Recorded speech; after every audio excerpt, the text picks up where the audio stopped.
So for this session, we are going to discuss IAS 36, Impairment of Assets, and we are also going to discuss a few questions relating to revaluation, just to give us more examples on how you are going to treat revaluation of your assets. Okay? So IAS 36, the objective of this standard is basically to provide us with information on how we are going to deal with the recoverable amount of an asset and to compute later on kung magkano yung ating impairment. Okay? So, because as per the standard, we need to make sure that an asset is not recorded beyond what is recoverable from this particular asset. So, for the scope of our standard, basically all items that are covered or all items that has a separate computation or a separate measurement basis for its impairment will not be covered by this standard. That is why it says in our scope that IAS 36 will apply to all assets except inventories, because inventories has a separate measurement of impairment. Yan ay yung lower of cost and NRV. Kaya hindi siya kasama sa ating standard. Yung mga nag-aaray sa construction contracts, okay? So, galing yan ng IAS 11. Ngayon, yan ay part na ng revenue recognition, FRS 15. Okay? Deferred tax assets again, kasi covered yan ng IAS 12. Employee benefits, impairment ng mga items ng either ng present yung ating projected benefit obligation or yung fair value of planned assets, that's going to be covered by IAS 19. Financial assets kasi covered yan ng ating IAS 32, IAS 39, PFRS 7, PFRS 9. Investment property carried at fair value, so hindi rin yan kasama kasi IAS 40 may separate yan na measurement. Agricultural assets or biological assets, hindi rin yan covered ng standard kasi yan ay covered ng IAS 41. Insurance contracts kasi may separate provision ng IFRS 4 dyan.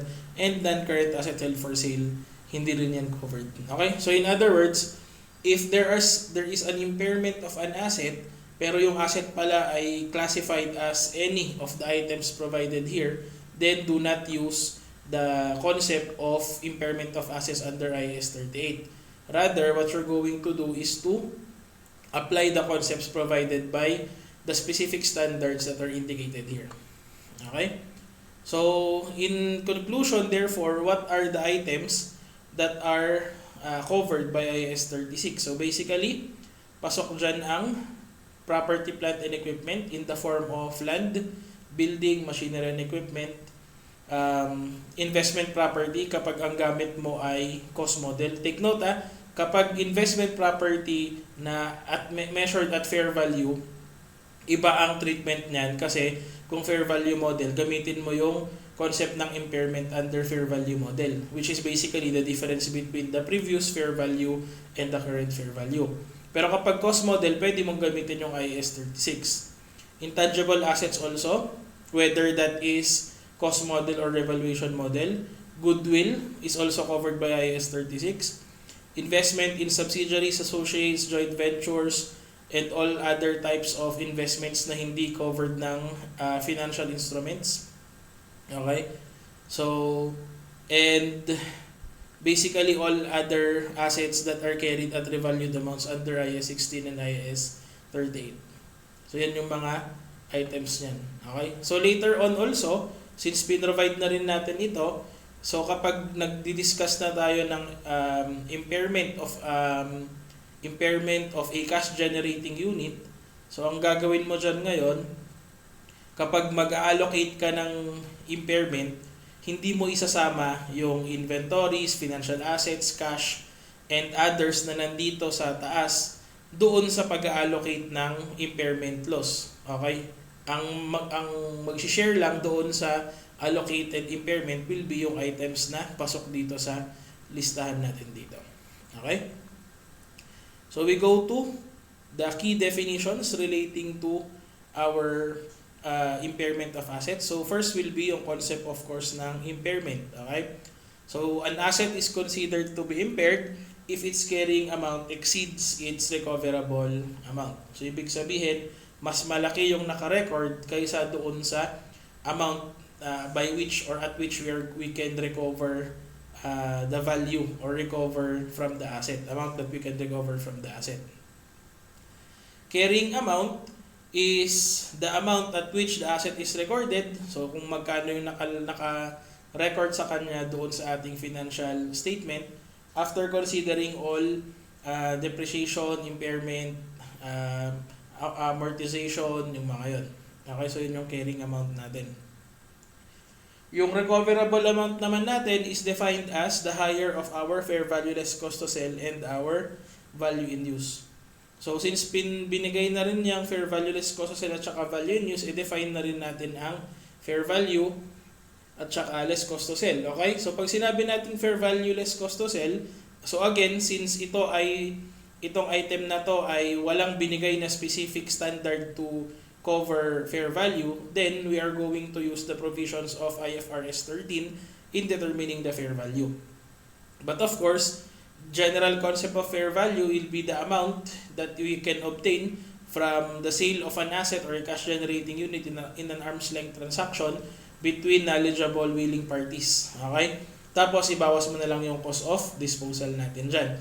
So which means that yung ating cost of disposal, ano naman yung mga yan, di ba yan yung mga amount na nagastos natin in order for us to consummate a particular sales transaction. So yung cost of disposal natin, it pertains to the costs that are incurred or directly attributable to the disposal of the asset or cash generating unit, which of course excludes finance cost and income tax expense. So please take note, hindi kasama sa cost to sell ang finance cost or yung interest relating to that and yung tax expense. Okay? So separate yan sa cost to sell. Okay? And then finally, since kasama din ang ating value in use sa pagdedetermine ng recoverable amount, kasi nga ang recoverable amount ay ang tawag dito, the higher between your fair value less cost to sell and value in use. So ano naman ang value in use? Value in use is the amount or the discounted present value of all possible or estimated future cash flows arising from the continued use of the asset at saka doon sa disposal at the end of the useful life. So in other words, ang gagawin mo, kukunin mo yung estimated cash flows or estimated benefit na makukuha mo dyan kapag tinuloy mo yung pag tinuloy mo yung paggamit ng asset. Tapos, present value, itotal mo, yun na yung magiging value in use mo. So, from there, okay, you are now going to get the recoverable amount by comparing the fair value less cost to sell and the value in use. So, basically, to explain further, as a concept of IAS 36, dalawa lang ang pwedeng panggalingan ng recoverability ng isang asset. Okay? It's either recoverability through direct sale or recoverability through continued use of the asset. Okay? So, yun siya. Kaya nga, there is also a concept, di ba, na kapag yung asset ay idle, okay, kahit kapag yung asset ay idle, itutuloy mo pa rin yung yung pagka-compute ng depreciation, and it will also be subject to impairment kapag later on na-determine mo na yung recoverable amount na ay mas mababa kaysa sa carrying amount. Okay? So, yun siya. So, next, we go to the identification process or the process of determining whether an asset is impaired. Okay? So, an entity shall assess at the end of each reporting period. So, take note that at least annually, we are going to assess whether our assets are impaired or whether there is any indication that will lead us to believe that our assets are impaired. Okay? So, if there are any indications, then we need to make an estimation of our recoverable amount and eventually test for impairment as necessary. So what are the indications of impairment that we can look for later on? Actually, itong mga items na to, these are only the basics or the minimum items that we can see as provided by the standard. Pero madami pang klase ng possible scenarios wherein impairment or indications of impairment may happen.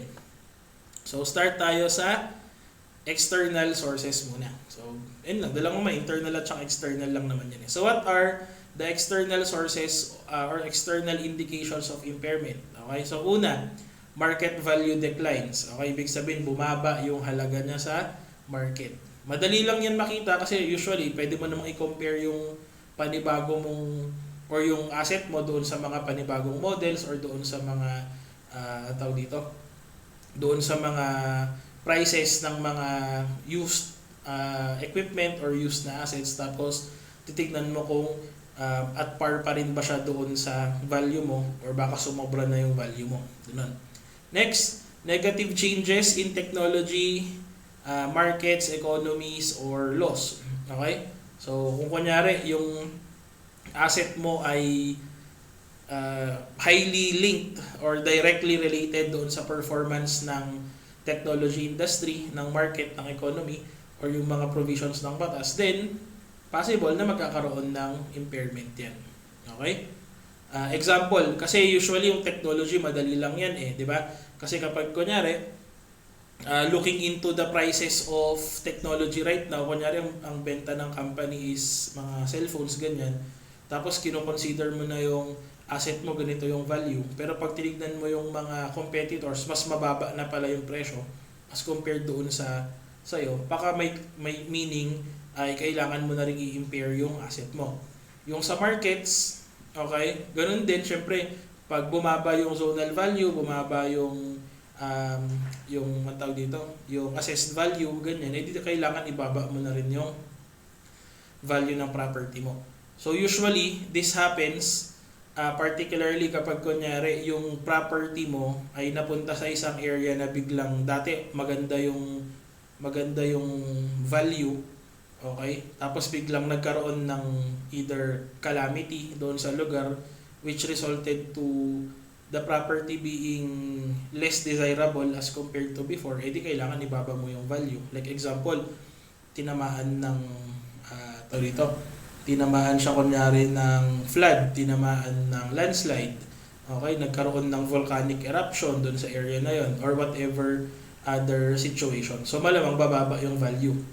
Example, kunyari may lupa ka doon sa Marawi, ganyan. Dati ang value ng property mo sa Marawi, sabihin natin 500,000. Kaso nagkagera, nasira-sira yung mga property, may peace and order concern. So malamang bababa yung value niya. So ganun din naman sa economy. Parang yung nangyayari ngayon sa ating bansa, di ba? So may effect siya or may effect yung economic status doon sa value ng ating asset. So pwedeng magkaroon ng impairment. And doon sa loss, ang example niyan, parang yung diniscuss natin sa ating intangible assets. If there is kunyari, may batas dati na sabihin natin, may batas dati na ini-ease up yung operations ng, kunyari, mining operations yung business mo. Tapos meron kang intangible asset na pertaining to mining rights, ganyan. So may mining rights ka, ang amount niya ay sabihin natin 100 million, ganyan. Tapos ang nangyari, because of a new law na pinasa, sinabi there will be a restriction to mining activities, blah blah blah.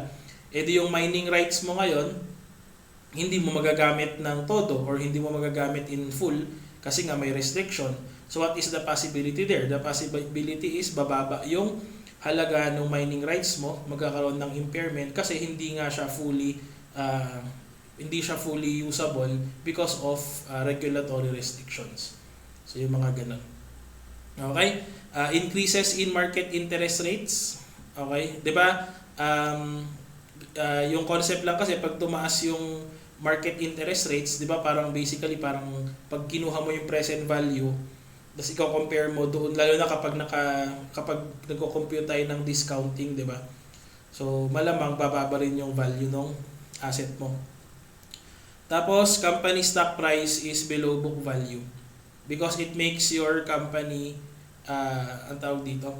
Actually, pag actual scenario, kung titignan mo to, if the company's stock price is below book value, usually positive yan eh. Unless there is a reason kung bakit the stock price is below.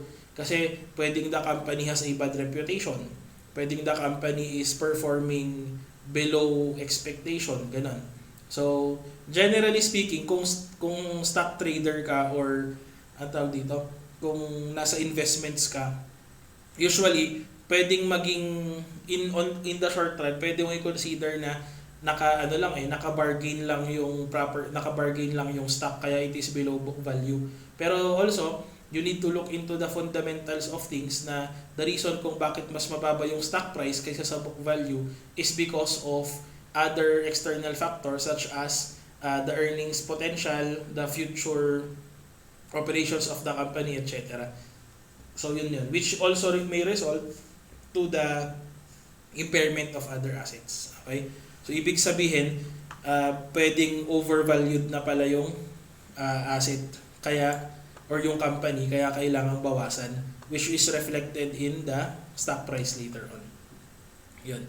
So punta naman tayo sa internal sources. So yung internal sources naman yan, yung obsolescence or physical damage. Madali lang naman malaman yan eh, okay? So yung subject mo sa testing, maghanap ka ng mag-check ng property, ganyan. Okay, next asset is part of a restructuring or held for disposal. So which also means na balak mo na siyang i-retire or balak mo na siyang tanggalin sa operations mo. So anong reason? Kasi baka hindi na siya efficient, hindi na siya kailangan sa operations, or talagang hindi maganda yung synergy niya doon sa ating other assets. So di-dispose mo, baka impaired. Okay, tapos worst economic performance than expected. Take note, worst economic performance than expected pertains to the economic performance of the company lang ha, hindi yung buong economy ng bansa or economy ng mundo. Okay, so meaning yung lang to, yung mismong performance ng business. Okay? Yan. Okay, so again, to reiterate, the list that we provide here are not the only items that can lead us to believe na impaired yung asset. So meron kang other concerns or other items na pwedeng maging indication ng impairment. Okay? So further, an indication that an asset may be impaired may indicate that the asset's useful life, depreciation method, or residual value may need to be reviewed or adjusted also. So kaya nga 'di ba, after mong i-consider yung impairment, you also need to consider na baka kaya siya na-impair kasi medyo masyadong mabagal or masyadong lenient yung pagde-depreciate ko. Baka dapat mas aggressive, dapat mas mabilis akong mag-depreciate, ganyan. So yun, baka may nagkamali ka lang sa estimates mo. Okay, so yun yung ating item. So punta na tayo sa determination of recoverable amount. Alam natin na ang recoverable amount ay yung higher ng fair value less cost to sell at saka yung ating value in use. Okay? So ano yung mga rules natin? Rule number 1, if fair value less cost to sell or value in use is more than carrying amount, it is necessary to calculate the other amount. Okay? The asset it is not necessary to calculate the other amount. Okay? The asset is not impaired. Okay? So ibig sabihin, hindi naman pala impaired. 'Di ba kasi ang concept ng impairment is basically impairment is a result of the carrying value being higher than the fair value less cost to sell. And value in use and fair value less cost to sell. So kung ang labas naman pala ay mas mataas pa rin itong dalawang to, or either itong dalawang to ay mas mataas pa sa carrying amount, edi hindi naman impaired yung asset. So edi wala ka nang kailangan gawin. Okay? Second concept, if fair value less cost to sell cannot be determined, then the recoverable amount is the value in use. And vice versa ulit yan. Okay? Kasi kung hindi naman available yung value in use, edi ang pinaka-option mo na lang, hanapin mo yung fair value less cost to sell. Okay? So ganun yan. Tapos third concept, kapag yung asset ay i-dispose, irrelevant na ang value in use. 'Di ba? Kasi nga, value in use is the present value of future cash flows arising from the continuing use and eventual disposal of the asset. So kung i-dispose mo lang talaga siya, hindi mo na itutuloy na gagamitin yung asset, then irrelevant na ang value in use, fair value less cost to sell lang gagamitin mo. Okay? So yun yan. So go, focus tayo ngayon sa fair value less cost to sell. So what are the basic rules na kailangan nating sundan? Kapag meron ng binding sale agreement, gamitin mo yung price na yon, okay, tapos bawasan mo ng cost of disposal. Yun na yung fair value. Okay? Although, di ba kasi baka isipin mo ganito, sir, akala ko ba ang basis ng fair value is yung fair value na naka-indicate sa IFRS 13. Tama naman talaga yon. Okay? Pero ang concept kasi niyan, kung meron ka ng binding sale agreement, okay, nakipagkontrata ka na sa isang person or sa isang entity, okay, na ibebenta mo sa kanya itong asset na to at this particular amount, then hindi mo na pwedeng gamitin yung active market prices or other prices, okay, that surrounds a particular asset kasi hindi mo ituloy yung sale agreement mo kasi binding na siya. Pag hindi mo tinunod, magkakaroon ng breach of contract, edi magkakaproblema ka pa, di ba? Kaya yun na ang gamitin mo kapag may binding sale agreement na. Next, if there is an active market, okay, for that type of asset, use market price less cost of disposal. Madali lang naman yon. The market price means the current bid price if available, otherwise, the price in the most recent transaction. Okay, so kapag active market naman, madali mo namang malaman kung magkano talaga yung value. Kasi active market, there will always be an available fair value, not unless close yung market. So in that case, ang gagamitin mo yung most recent transaction price. Okay? Next, if there is no active market, nasa third rule na tayo. If there is no active market, use the best estimate of the asset selling price less cost of disposal. So pag sinabi nating best estimate, ano ulit ang gagawin mo? Professional judgment. So ikaw magde-decide ngayon kung ano ang best estimate ng ating asset. Okay, kapag ibebenta mo siya. Okay, and then finally, cost of disposal, okay, are the direct added costs only, not existing cost or overhead. So pag sinabing cost of disposal, yung mai-incur mo lang, mai-incur mo kapag nagkaroon na ng sales transaction.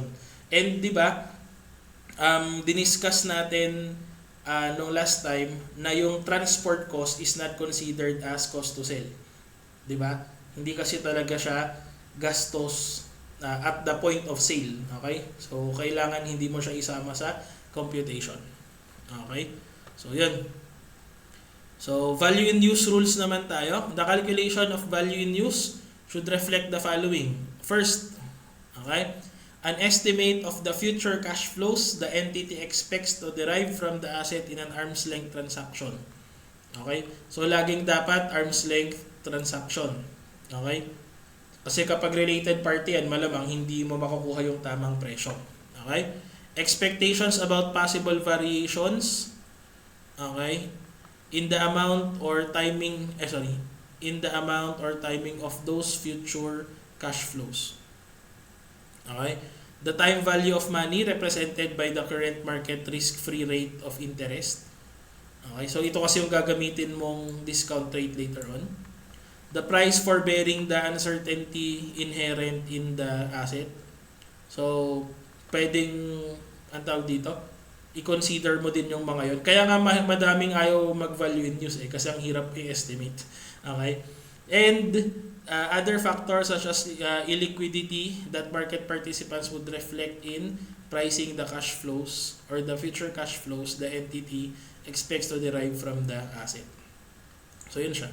So, medyo complicated siya, pero basically, ang ibig lang niyang sabihin, yung future cash flows mo dapat ay reflective of all possible scenarios or all possible likelihoods and circumstances that may arise, okay, from the continued use and eventual disposal of the asset. Di ba? So, medyo komplikado ang value in use. Okay. Cash flow projection should be based on reasonable and supportable assumptions. Okay? The most recent budgets and forecast and extrapolation for periods beyond budgeted projections. Extrapolation. Okay? Ang hirap, no? Kaya nakakainis ang value in use. Kasi ang mangyayari dyan, kung beyond doon sa budgeted projection mo, parang ang mangyayari, hindi mo na alam kung magkano yung mga succeeding na cash flow. So, gagawa ka pa ng mga other valuation techniques, okay, to do that. So, kung ano yung mga valuation techniques na yun, hindi ko na matuturo kasi hindi naman ako expert sa valuations. Okay? Yun. Tapos, also, PAS 36 presumes that budgets and forecasts should not go beyond 5 years. Okay? And for periods after 5 years, extrapolate from the earlier budgets. Okay? So, ibig sabihin, kukunin mo na lang yung yung possible cash flows based on the 5-year budget na nagawa mo. Okay? Management should assess the reasonableness of its assumptions by examining the causes of differences between past cash flows, okay, and the actual cash flows. Also, cash projection should relate to the asset in its current condition. Hindi mo dapat i-consider yung future restructurings, future improvements, future enhancements, yung mga yun. So, dapat current condition.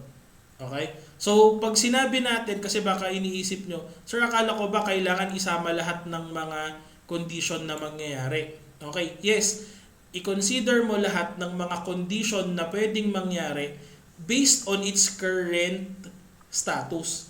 Hindi based on the possible na gawin mo doon sa asset. Okay? So, yun yung ibig sabihin natin. Okay? So, parang, to explain further, parang ganito. Kung ako ay, ang tawag dito, kunyari, pinoproject mo, papasa ba ako? Ganun. Kunyari, yun yung concept, di ba? Papasa ba ako? Yun yung tinatanong mo sa sarili mo. Okay? Kung gusto mong i-estimate kung papasa ka, using value in use concept, ang gagawin mo, consider mo lang muna lahat ng mga possible scenarios considering na at your current status lang or at your current study habits lang yung ginagawa mo. Parang ganun yung concept niya. So, yun yung concept ng value in use. Ngayon, kung sinabi mo, hindi, magdadagdag ako ng 2 hours na pag-aaral starting tomorrow, matutulog ako ng maaga para mas maaga akong magising, ganyan, for the next few weeks, ganyan. Hindi na yun considered as value in use kasi meron ka ng sinasamang mga future improvements and enhancements. Okay? So, hindi na yun considered as value in use. Kasi yung mga yun, hindi pa naman talaga nangyayari. Balak mo palang gawin. So, hindi mo siya pwedeng isama. Okay? So, yun. Finally, pag ikaw ay nag-estimate ng future cash flows, hindi mo rin pwedeng isama yung mga cash flows relating from financing activities or tax items. Okay? So, yun yung isang consideration dyan. Kasi yung financing activities at saka yung tax effects, kung isipin mo, parang sa financial statement yan, pag sinabing cash flows, yung yung gross amount muna. Yung net amount kasi niya, na makasubject sa financing at saka yung tax effect, sa baba pa yun. So, ang hinahanap natin, yung gross na cash flows lang muna. Okay? Sige. Next, punta na tayo sa discount rate. So, anong discount rate ang gagamitin natin doon sa pag-measure, okay, ng ating value in use? So, as provided by the standard, ang kailangan mong gamitin ay pre-tax rate that reflects current market assessments of the time value of money and the risk specific to the asset.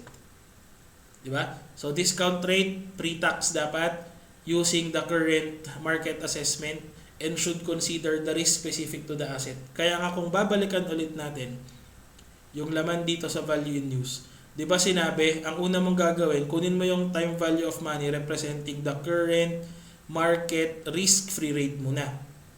Kasi yan ang starting point mo. After mong makuha yung risk-free rate, kunin mo na yung mga yung increment na madadagdag or yung madadagdag doon sa market or doon sa market rate mo, considering yung mga uncertainties, yung mga risks, okay, that are inherent doon sa ating uh, paggamit ng asset, which also considers yung other mga dito, other concerns and factors such as yung illiquidity, yung mga dito, yung mga factors also that will be considered later on while you are using the asset. Okay? So yun yun. So ang starting point mo lang risk-free rate, pero may plus plus plus pa yan. Depende sa risk associated with the asset. Okay? So yun yun.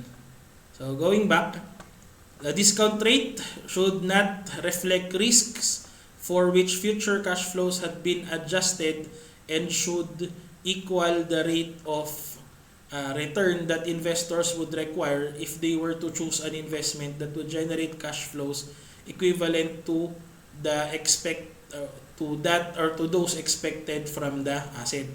Okay. So medyo weird, no? Sabi, akala ko ba i-adjust? Ngayon, bakit biglang the discount rate should not reflect risks for which future cash flows have been adjusted? Ano ang concept niya? Kasi ganito, 'di ba? Para makuha mo yung present value, kukunin mo yung present value factor, tapos kukunin mo yung cash flows, 'di ba?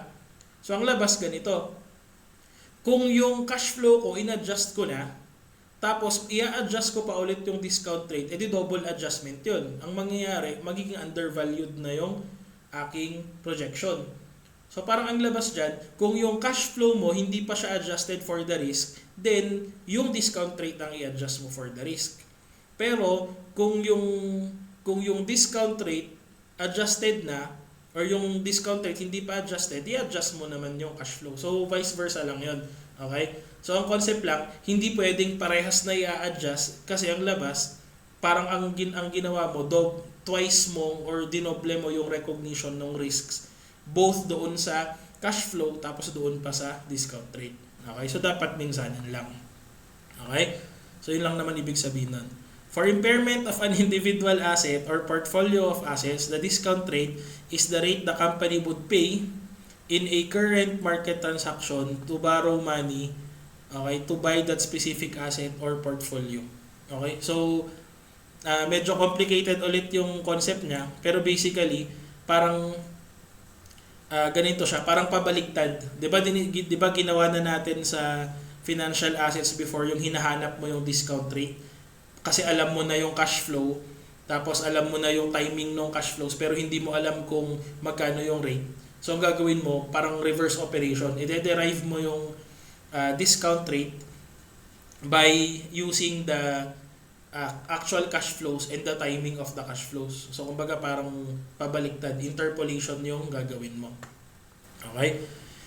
If a market determined asset specific rate is not available, a surrogate must be used that reflects the time value of money over the asset's life as well as country risk, currency risk, price risk, and cash flow risk. The following would normally be considered. Consider mo yung entities WACC or weighted average cost of capital. So usually dito na pumapasok yung mga concepts mo ng cost of capital sa MAS.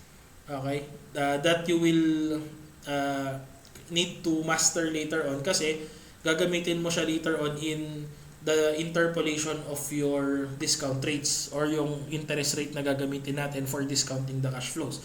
So pwedeng yung WACC, weighted average cost of capital, pwedeng incremental borrowing rate of the company, pwede ring other market borrowing rates. Okay, so parang ang labas is i-base mo na lang siya doon sa market rates, okay, aside from yung WACC ng company.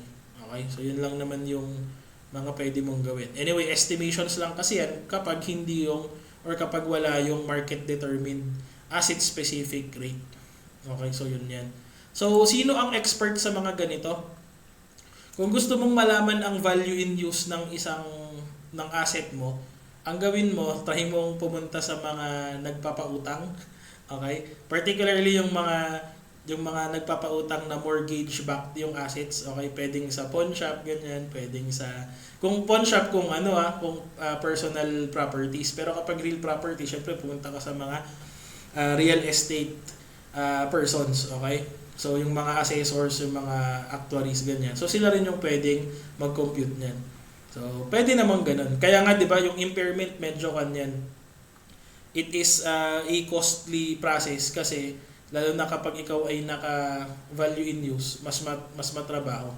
Okay? Kaya karamihan ko na lang fair value less cost to sell na lang eh.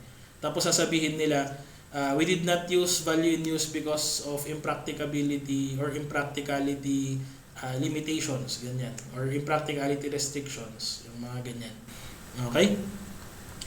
So next, recognition of an impairment loss, madali lang naman to. So kapag may impairment loss, ang gagawin mo, that's basically the difference between the carrying amount and the recoverable amount. The impairment loss will be recognized in income statement unless meron ka pang item or unless the impairment relates to a revalued asset where the value changes are recognized directly in equity. Okay, so yung mga restricted assets lang na kailangan directly sa equity ang reflection ng impairment. Pero kung papansinin mo, parang wala naman masyado. Kasi kahit yung revaluation surplus sa property, plant, and equipment, pwede mong magamit yun pang-absorb ng pang-absorb ng impairment loss. So parang baka yun yung gusto niyang sabihin na i-reverse mo muna, bawasan mo muna yung nasa OCI na or yung other comprehensive income na revaluation surplus, tas eventually all others will be charged to income statement or profit or loss. Okay? Tapos in relation to your impairment, just like what we said kanina, kailangan mo ring i-adjust yung depreciation for future periods to reflect the change in cash flow, change in condition of the asset, etc. Okay? Next, cash generating unit. Ano ulit ang cash generating unit? This is the smallest unit in a company that can generate independent cash flows that are separable from other groups or other departments or other segments of the business. Okay? So, in that case, for cash generating units, ang kailangan mong gawin, you get the recoverable amount that will be determined for the individual assets if possible. So in other words, ang gagawin mo, isa-isahin mong kunin ang recoverable amount ng mga individual assets na nakabelong doon sa ating CGU or cash generating unit. However, kung hindi kaya, if it is not possible to determine the recoverable amount individually, okay, then you determine the recoverable amount of the entire CGU. So minsanan, kumbaga parang paano kapag ibebenta ko to at basket price, ibebenta ko na siya at lump sum price. Okay, so yun siya. So yun yung pwede mong gawing alternative. Okay? So nasabi na natin yung meaning ng CGU. Ang cash generating unit is the smallest identifiable group of assets that can generate independent cash flows. Okay?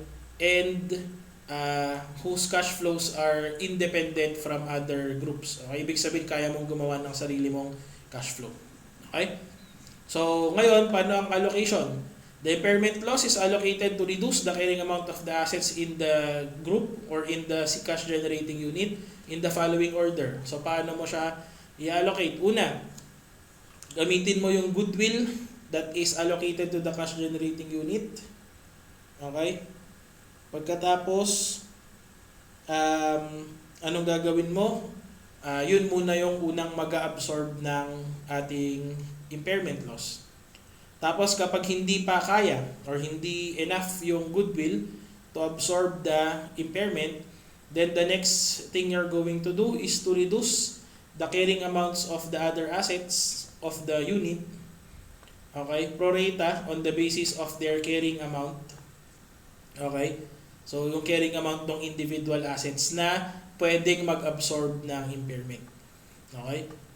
Tapos, limitation lang, okay? The carrying amount of an asset should not be reduced below the highest of its fair value less cost to sell individually, okay, or as an individual asset if determinable, the value in use kung determinable, and zero.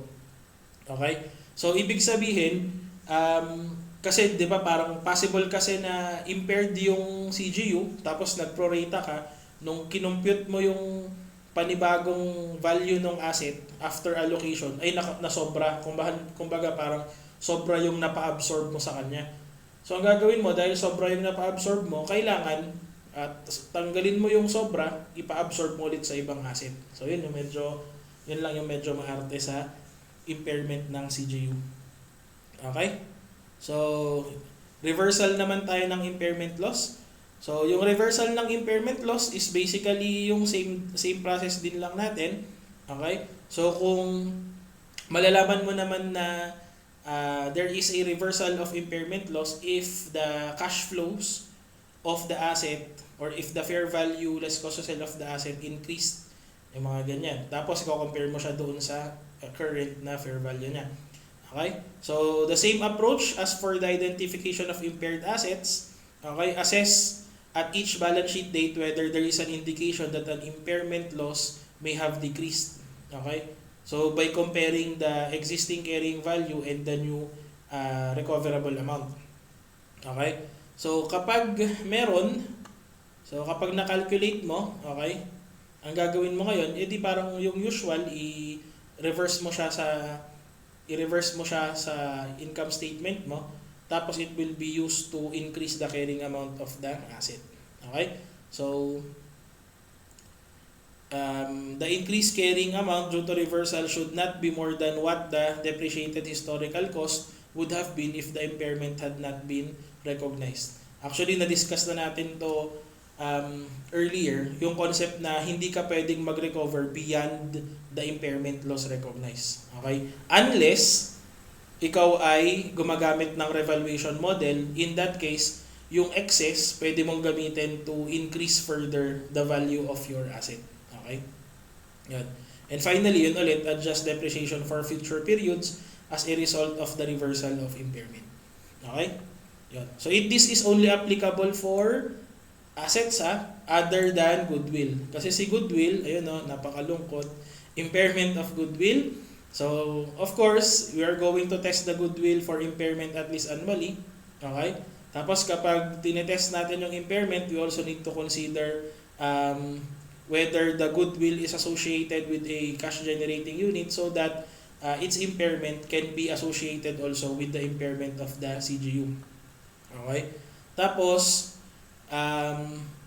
doon sa pag-recognize mo later on ng ating goodwill or ng ating impairment, tapos 'di ba later on sinabi natin pwedeng magkaroon ng reversal ng impairment, pero in the case of goodwill, hindi pwedeng magkaroon ng reversal, okay, ng impairment loss ng goodwill. Okay, so discuss lang natin paisa-isa, okay?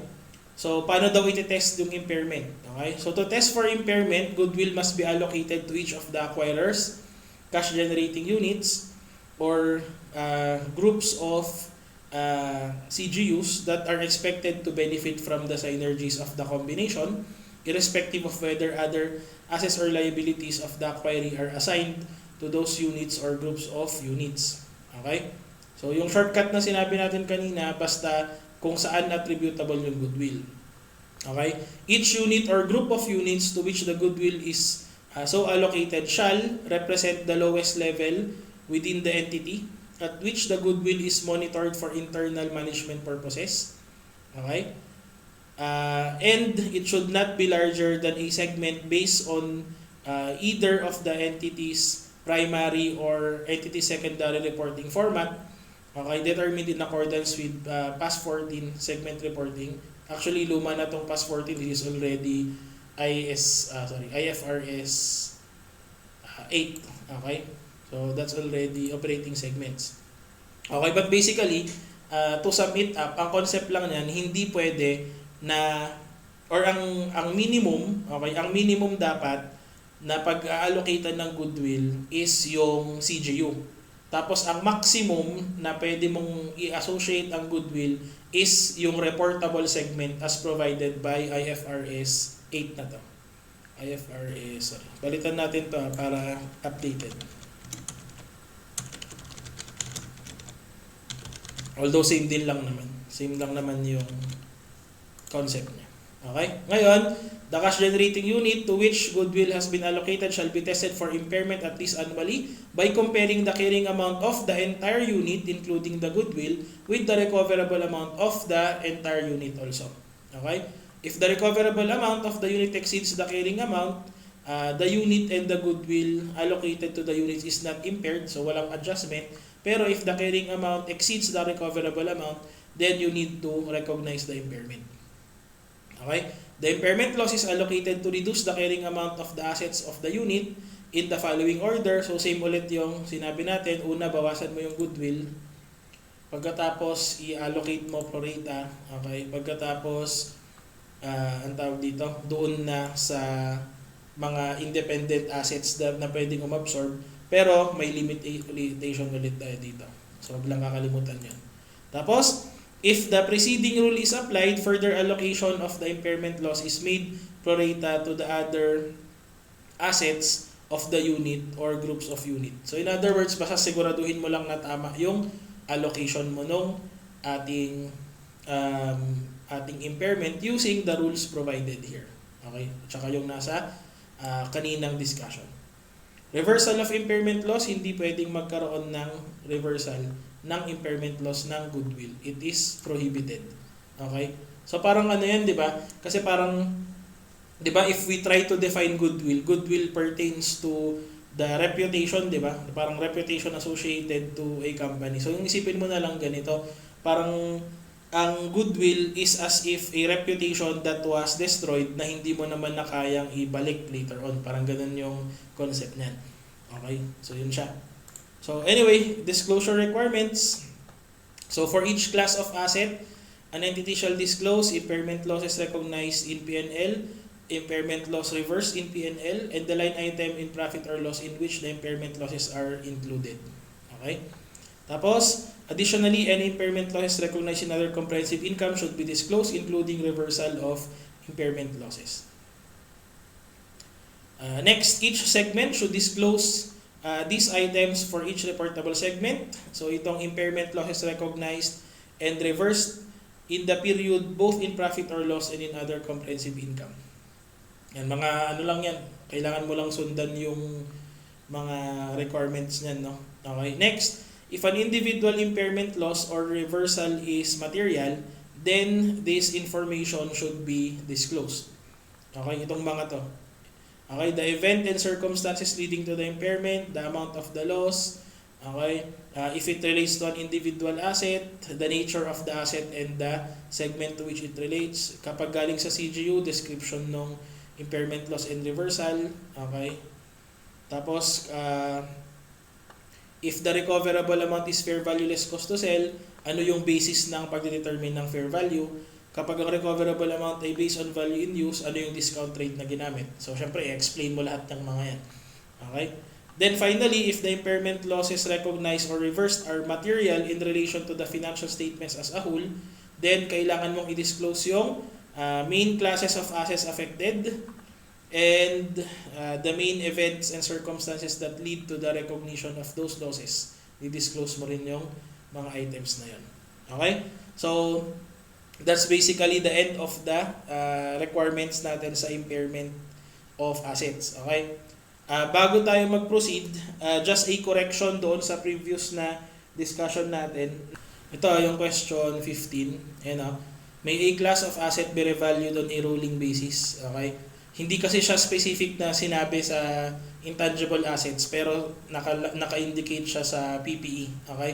So, ang sagot natin dapat dito, ito. Hindi dapat yung number 3. Okay?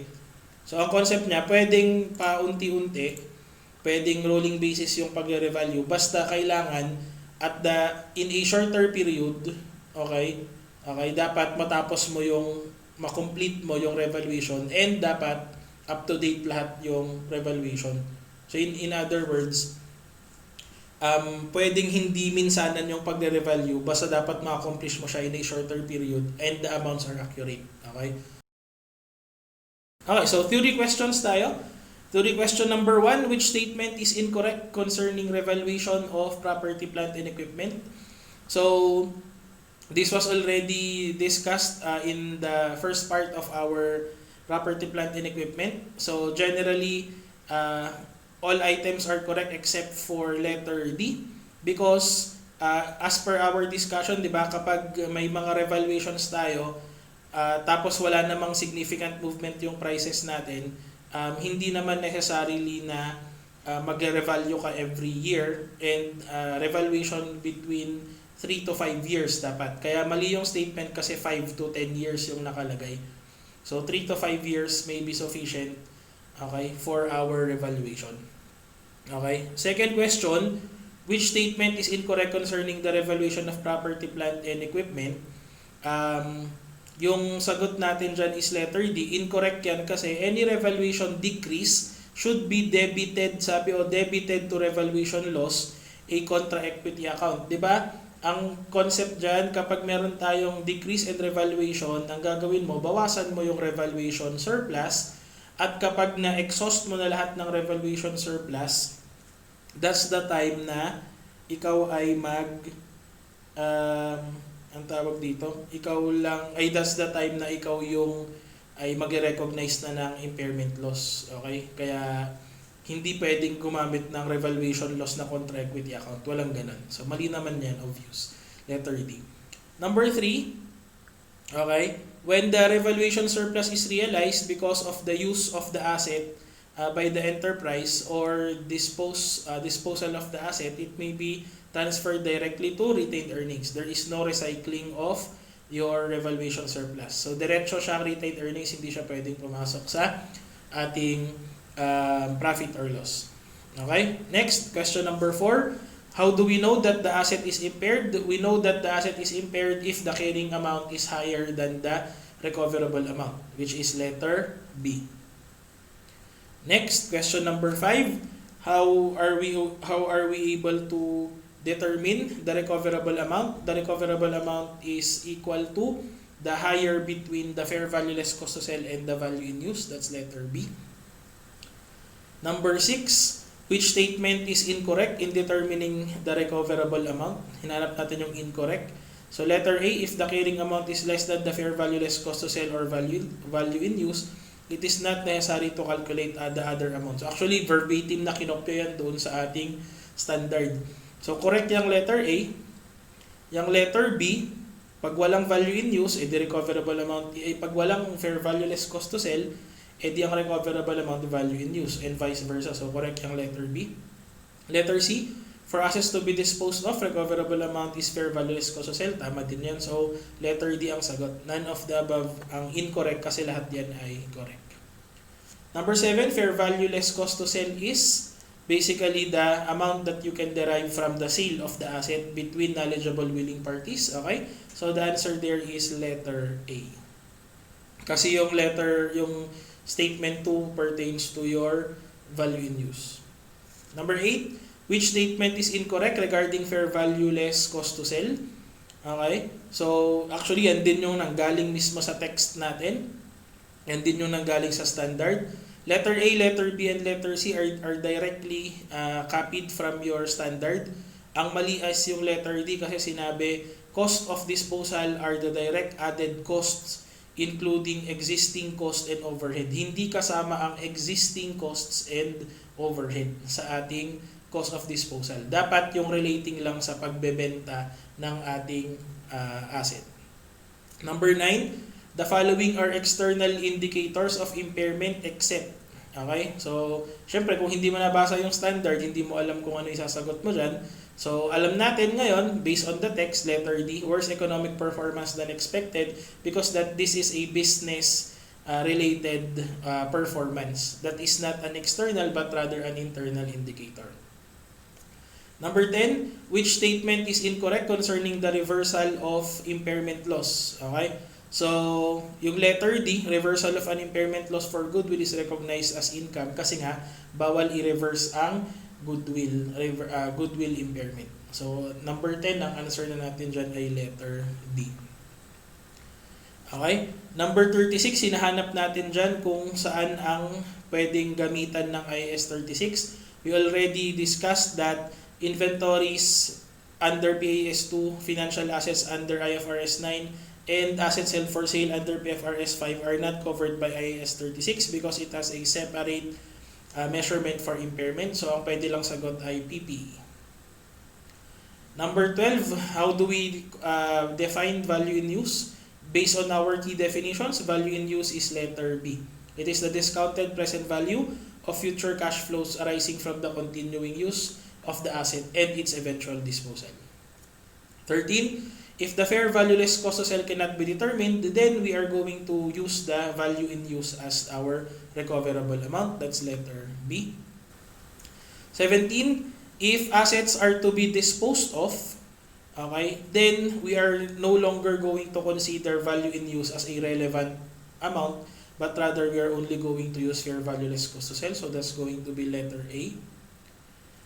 Next, estimates of future cash flows normally would cover projections over a maximum of 5 years as provided by the standard in determining the value in use of a company and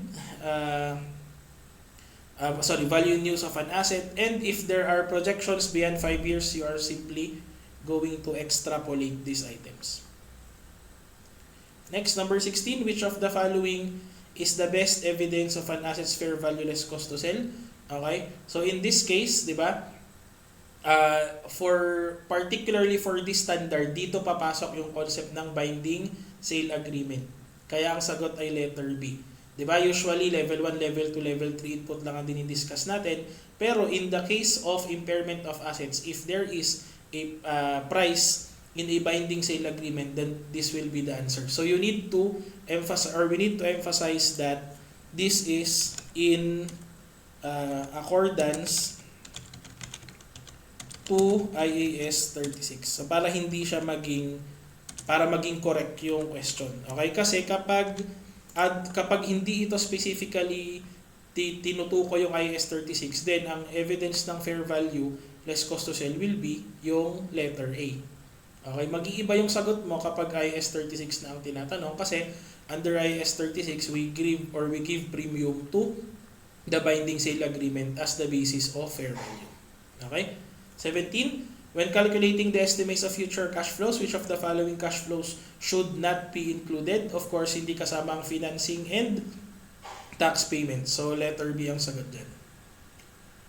18, when deciding on the discount rate that should be used, which factor should not be taken into account? Okay? Time value of money kasama risk that relate to the asset for which future cash flow estimates have not been adjusted. Okay? So, tingnan mo.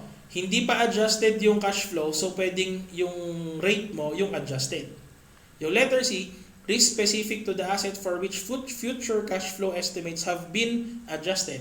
Diba ito yung sinabi natin kanina, na kung in-adjust mo na yung cash flow, ba't mo pa i-adjust yung rate? Diba? So, dapat isa lang, either of the two lang ang gagawin mo. Kaya letter C yung mali kasi parehas niyang in-adjust yung rate at saka yung ating estimates. Okay?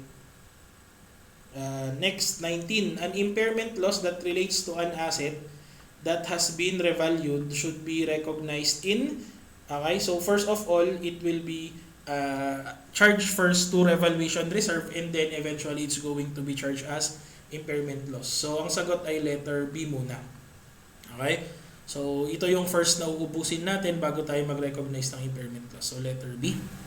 Number 20, a cash-generating unit is, anong definition niyan? Letter D. The smallest group of assets that generates independent cash flows. 21, goodwill should be tested for impairment at least annually. That's letter B. 22, where part of the cash-generating unit is disposed of, the goodwill associated with the element disposed of shall also be recognized as in the disposal or in the determination of your gain or loss. So, letter C ang sagot dyan. Kumbaga, parang partially disposed of, then partially disposed of din yung ating goodwill. Okay? 23, when impairment testing a cash generating unit, any corporate asset such as head office business or computer equipment should be allocated on a reasonable basis. So letter A. Yan yung pag-allocate natin ng corporate assets. Okay? 24, when allocating an impairment loss, such a loss should reduce the carrying amount of which asset first. So anong una mong uubusin? Goodwill. Letter C. And finally, number 25, which of the following impairment losses should never be reversed? That is the loss or the impairment loss on goodwill. Letter B. All other assets pwedeng ma-recover yung impairment loss up to the extent of the recognized up to the extent of the recognized impairment loss. Tapos, kung revaluation model ang gamit mo, pwede mo pa siyang i-extend at mag-recognize ng revaluation surplus. Okay, so that's the theory portion. We now go to the problem portion. We have question number 1. Lian Company acquired a building on January 1, 20X1 at a cost of 50 million. The building has an estimated life of 10 years and residual value of 5 million. The building was revalued on January 1, 20X5 and the revaluation revealed replacement cost of 80 million, residual value of 2 million, and revised life of 12 years. What is the revaluation surplus on December 31, 20X5? So, again, when we talk about revaluation, you need to consider first kung ano ba ang binigay sa'yo. Ang binigay ba sa'yo ay sound value, also the same as fair value, or ang binigay ba sa'yo ay replacement cost? Kasi kapag sound value yung binigay sa'yo, automatic, yun na yung magiging basis mo, i-compare mo lang siya dun sa carrying amount, the difference is already revaluation surplus. However, if you are given a replacement cost, then you need to make a tabular computation before we can proceed with the computation of the revaluation surplus. So in this case, replacement cost yan. So bago tayo mag-compute, kailangan muna nating or bago natin ma-determine yung revaluation surplus, kailangan natin i-consider yung replacement cost information. Okay? So ang gawin muna natin, tayo ay maglabas ng Excel lang muna.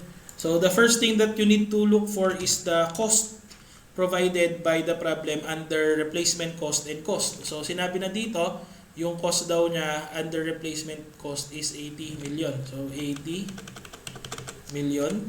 Tapos yung under cost natin ay 50 million. Okay? So ang appreciation, yung difference nitong dalawang to. Okay? Tapos kukunin mo yung residual value. Okay? Ang residual value na i-reflect natin dito is yung bagong residual value. Kung walang bagong residual value, then ang gagamitin natin is yung lumang residual value. Okay? So take note yung residual value that is yung residual value that will be provided here is the residual value that is based on the new information. But if there are no information regarding the new residual value, then yung old ang gagamitin natin. So in this case, 'di ba, yung original niya 5 million ang residual value. Pero dun sa new information, the residual value is now 2 million. So ibig sabihin, yun ang relevant ngayon sa computation natin. So 2 million tayo dapat dito. Okay? So in this case, ang appreciation mo syempre 0, 'di ba? Kasi wala namang pinagbago diyan. Okay? So ang next na mangyayari, you are now going to get the difference between the cost and residual value. Ang tawag doon ay depreciable amount. Okay?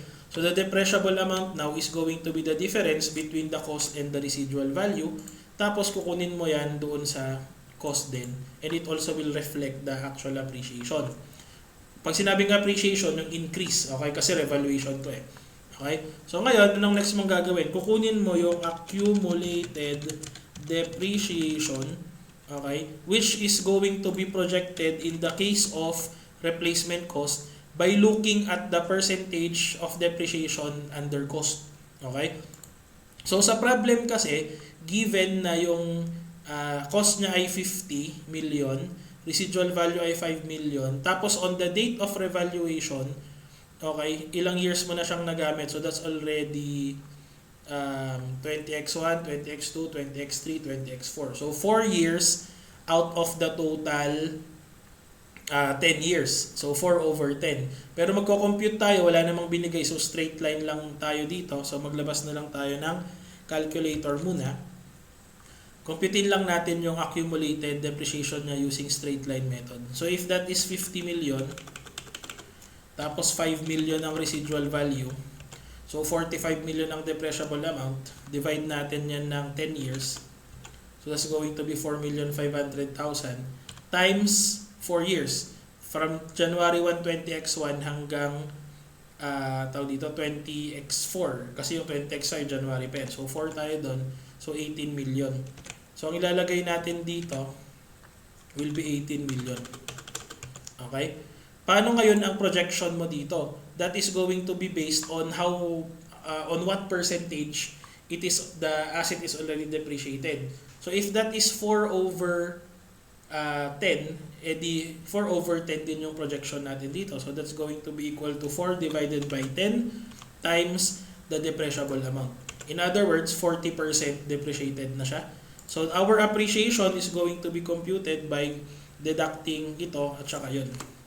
Yung replacement cost at saka yung cost. Okay? Tapos after that, meron ka ng depreciable amount, meron ka ng accumulated depreciation, kukunin mo yung carrying value, also known as your remaining depreciable amount. Okay?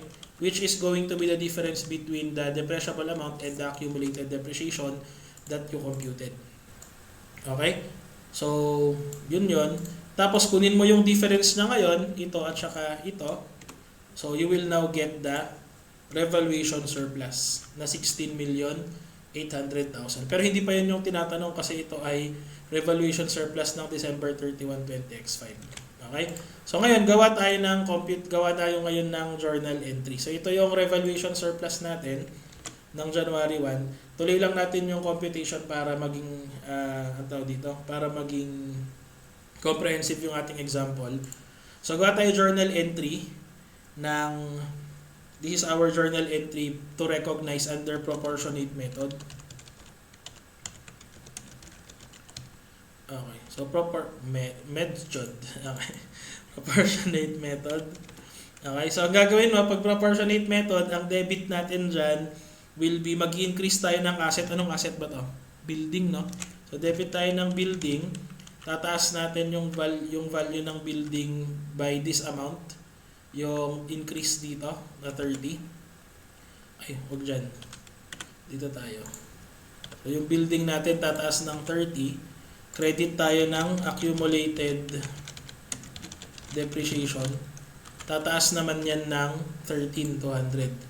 Tapos, ito, revaluation surplus. Okay? So, ito naman yung 16,800. Okay, under proportionate method or proportional method. Kapag elimination, ang gagawin mo, ide-debit mo ang accumulated depreciation, tapos i-credit mo ang revaluation surplus. Ang accumulated depreciation, anyway, 18 million naman yung accumulated depreciation, so enough na yon to absorb yung revaluation surplus. So, ide-debit natin yan, 16,800, tapos yun na rin dito, 16,800 na. Okay? Next, anong next mong gagawin? Magde-depreciate tayo. 'Di ba kasi ang bagong information, the residual value is now 2 million and the revised life is 12 years. So 12 years na revised life, ito yung from the start of the asset's life. So ibig sabihin kung nakapag-depreciate ka na ng 4 years, 8 years na lang yung naiiwan. So compute tayo ng depreciation expense dito.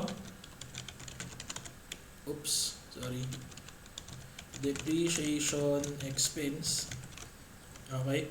So ito na yung gagamitin mo. Ito na yung remaining depreciable amount, 'di ba? So diyan ka na magsa-start.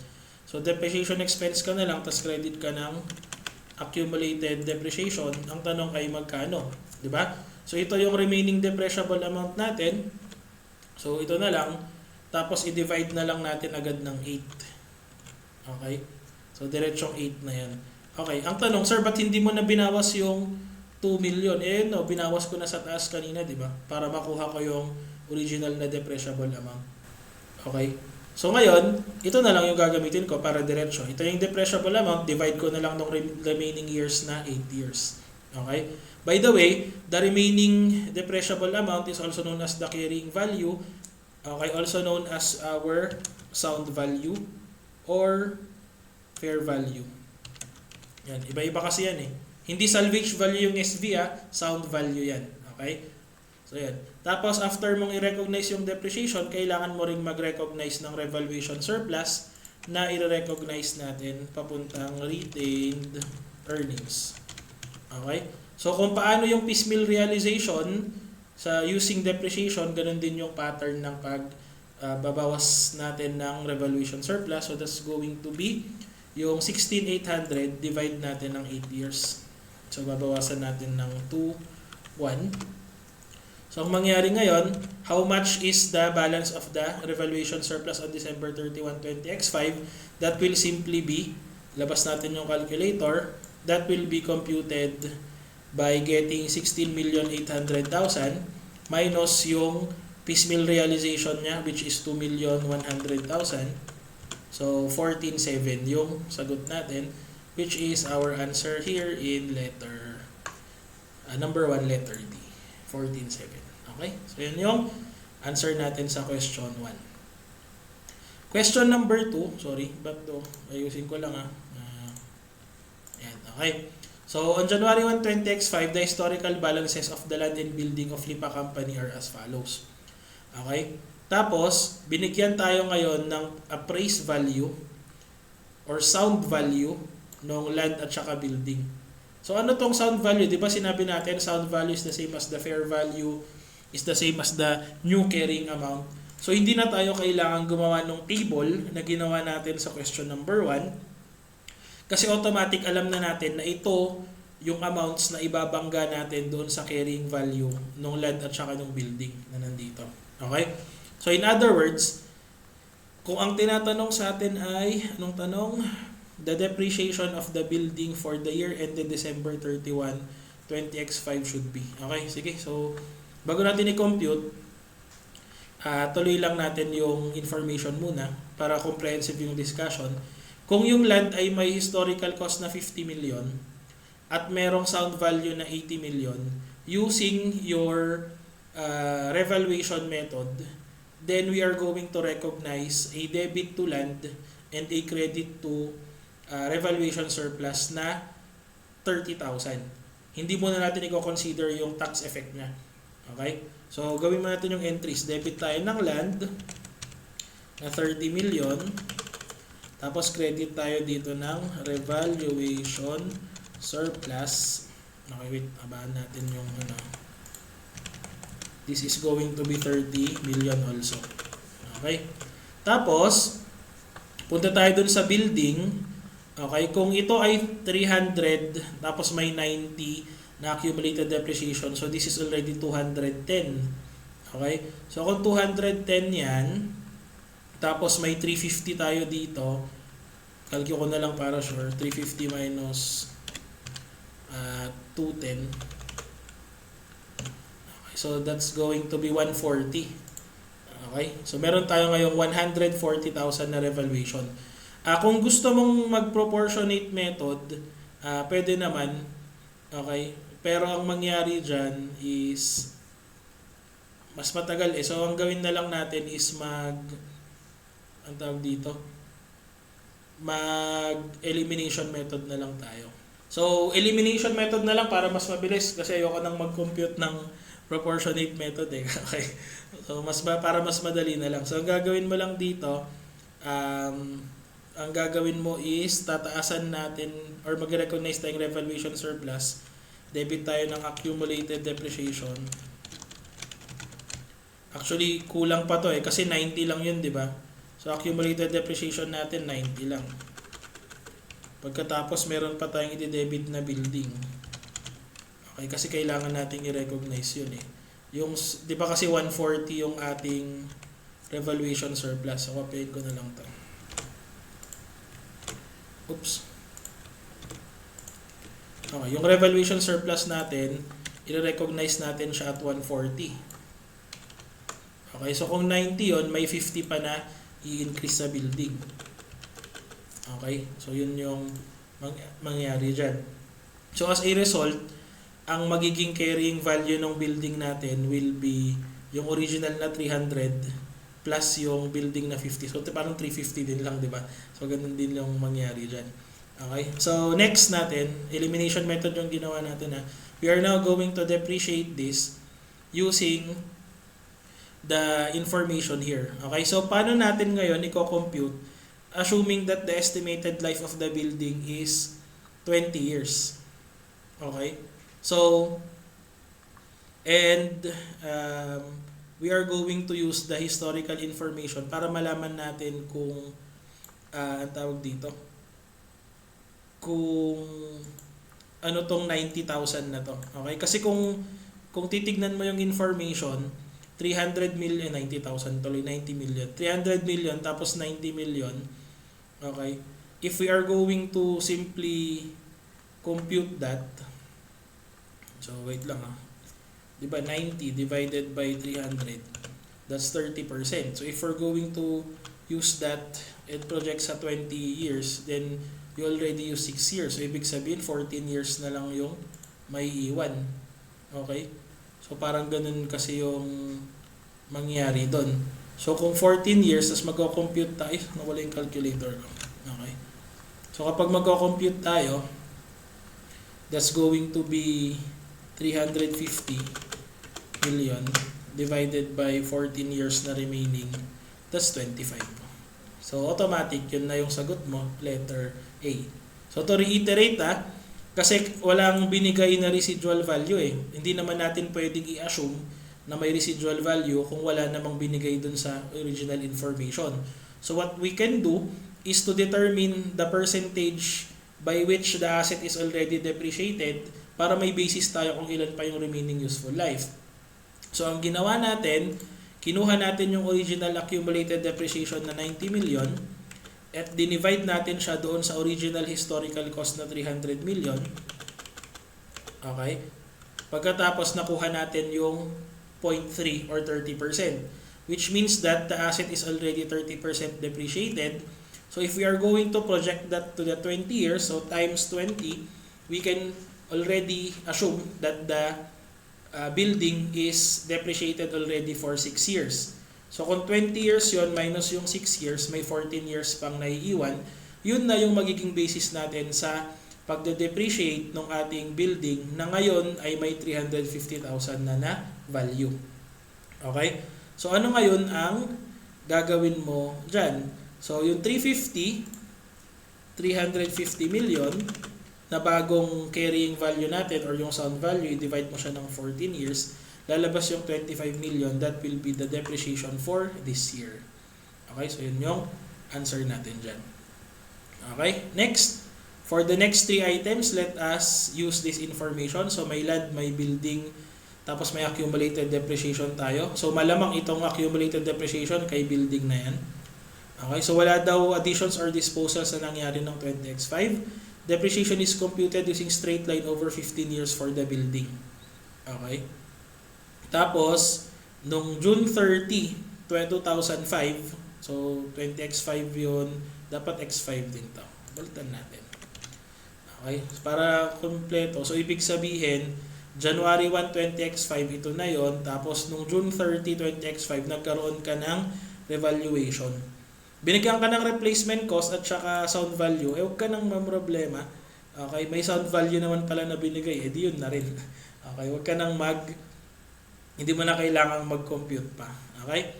So, ang next mong gagawin na lang is to determine what will be the new residual value kung meron man, or kung, ang tawag dito, kung meron ba tayong change in useful life, yung mga yun na lang. So first question muna, what is the depreciation of the building for 20x5? Kasi January 1, 20x5 ito pa yung value niya. Tapos nung mid-year, naging 480 yung sound value. So ibig sabihin, kailangan nating i-compute yung ating depreciation considering na 450 pa lang siya nung half year, tapos naging 480 siya nung remaining year. So paano yan? Labas natin yung calculator.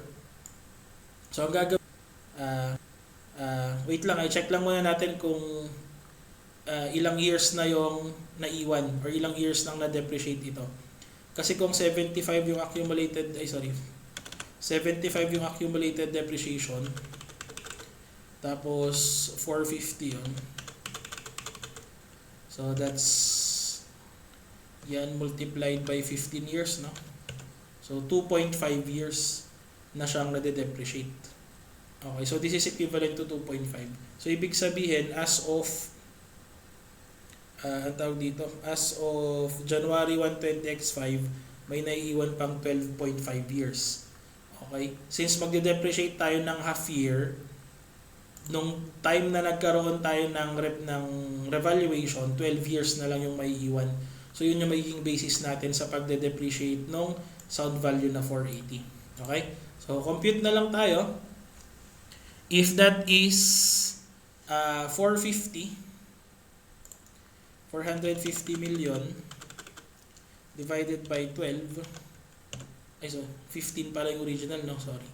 450 million divided by 15 years. So ito yung ating depreciation ng isang taon divided by 2.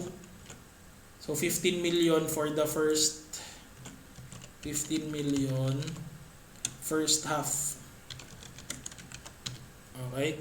Tapos dun sa second half, yung 480, i-subject natin sa 12% na, sa 12 years na depreciation. So that's going to be 480 divided by 12. Okay, so that's 40 million, pero divided by 2 kasi half year lang. So that's going to be 20 million. So 20 million second half. Okay, so ang lalabas ngayon, pag tinotal mo, 35 million ang depreciation. Next question, what is the revaluation surplus on June 30, 20x5? Madali lang yan kasi ang gagawin mo, i-compare mo lang naman yung carrying amount tsaka yung sound value. So for the land muna, yung land natin, madali lang yan kasi ang gagawin mo, compare mo lang yung 20 at saka yung 35. So that's going to be 15 million. Tapos yung sa building, that's going to be kunin muna natin yung carrying value, that's 450 million minus 75 million. So 375, i-compare natin siya dun sa 480. So that's 105. So ito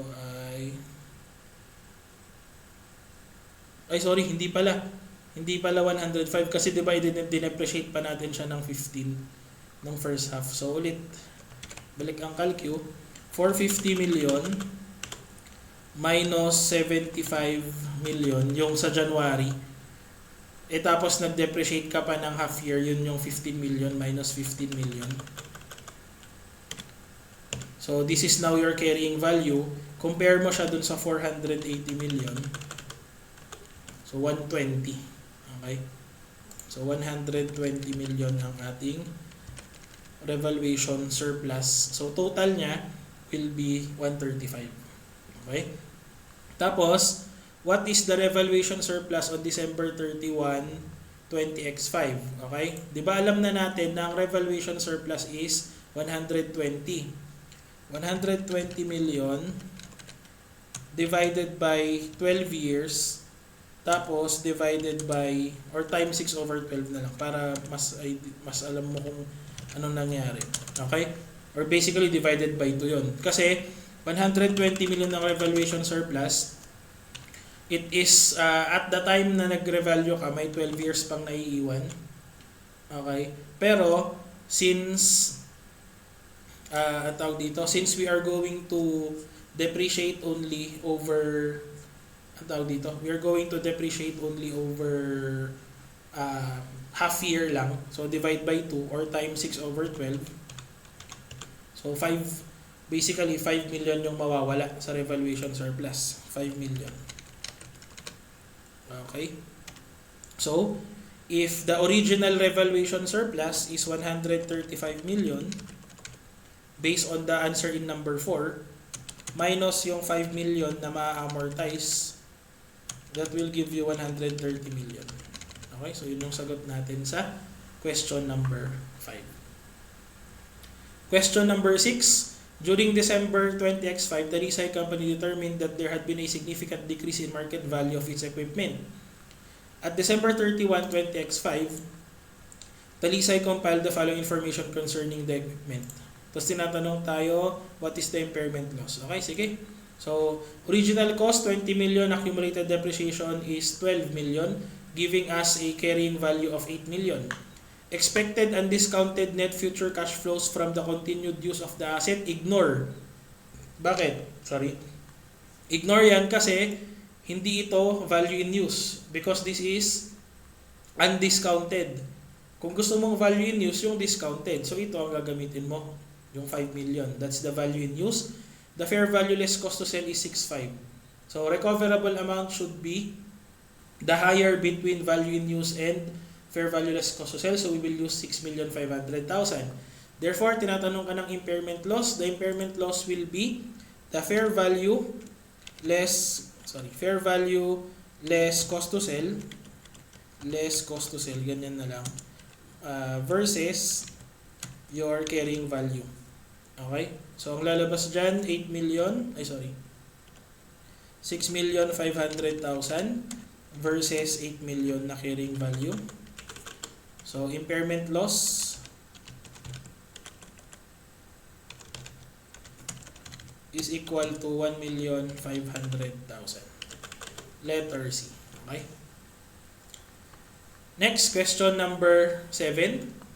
Tanawan Company has one division that performs machining operations on parts and are sold to contractors. A group of machines have aggregate cost and accumulated depreciation on December 31 as follows. So, yun yung machine, yun yung accumulated depreciation. Okay? The machine have an average remaining life of 4 years and it has been determined that this group of machinery constitutes a cash generating unit. The fair value less cost to sell of this group of machines in an active market is 45 million. So, ito na yung fair value less cost to sell. Also, binigyan tayo ng cash flows for us to have a basis of our value in use. Okay? Tapos binigyan na rin tayo ng discount rate. So ang tinatanong ngayon, magkano ang i-recognize natin na impairment loss. Okay? So ilagay lang natin lahat ng details muna. Kuna, magkano ang fair value less cost to sell? Fair value less cost to sell based on the information, 45 million. Next, kunin natin yung value in use. Value in use hindi pa natin alam kasi magko-compute pa tayo. So 20x6. Wait, forward ko lang muna to. Yan. Okay. So 20x6, ang cash flow natin ay kung 30 ang inflow, 12 ang outflows, that will result to 18 million. Tapos i-multiply mo na siya ng 0.93.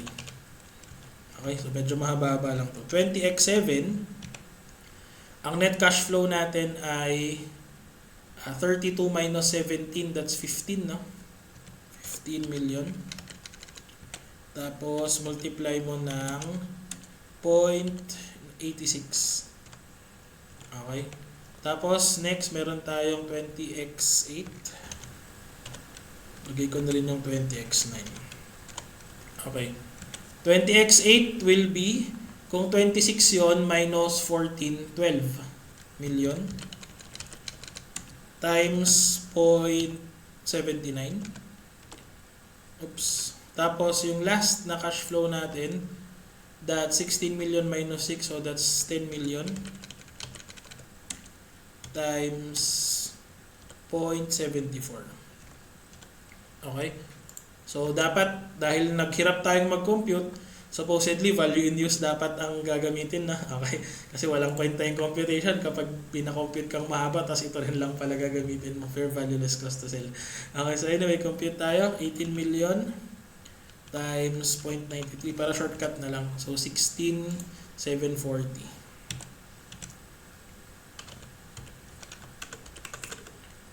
Okay, next tayo. 15 times 0.86. So, that's 12,900,000. Okay, tapos 12 times 0.79, that's 9,480,000. Tapos ito, kaya natin yan, that's 7,400,000. Okay, so ito total natin siya ngayon, dito yung lalagay natin dito. So 16.74 plus 12.9 plus 9.48 plus 7.4, so that's 46,520. Okay, so gagamitin natin therefore, ang ating recoverable amount is equal to 46,520. Tapos versus our carrying value. Ang carrying value natin ay machinery 90, so 60.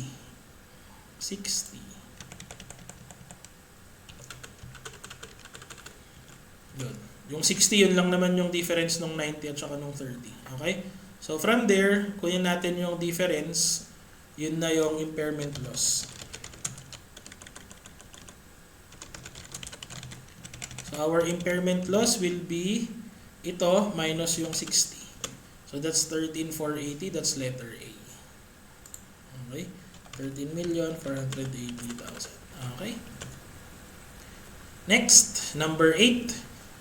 Odyon Company acquired a machine for 6,400,000 on August 31, 20x2. The machine has a 5-year life, a 1 million salvage value, and was depreciated using straight line method.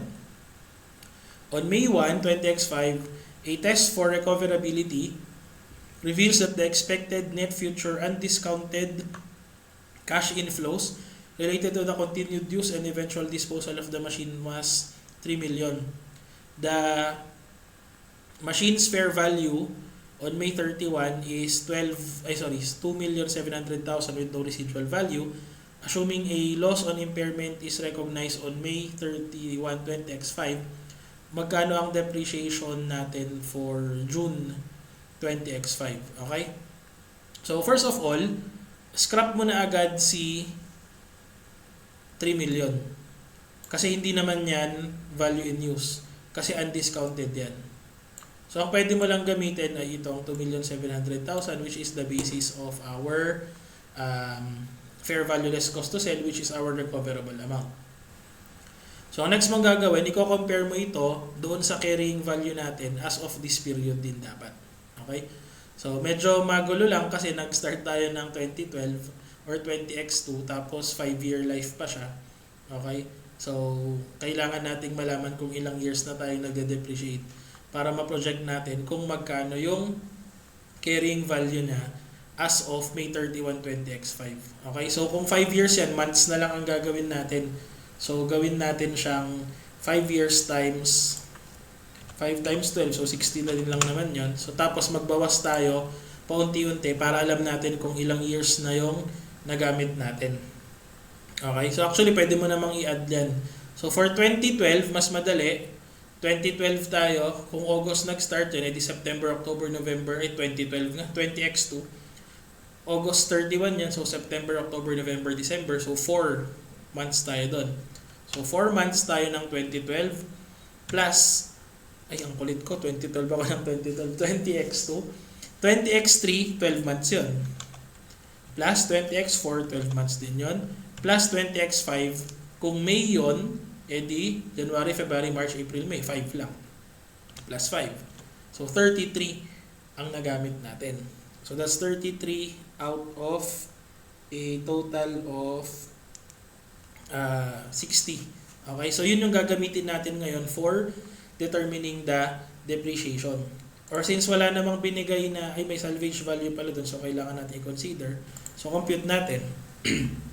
So that will be 6,400,000 minus the salvage value na 1 million. So minus 1 million.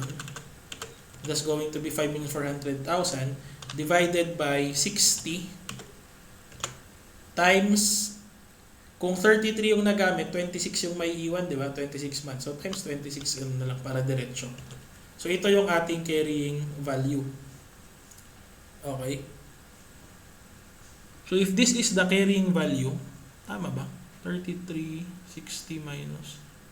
Ay, ano ba yan? Mali pa yung total ko. Dapat 20.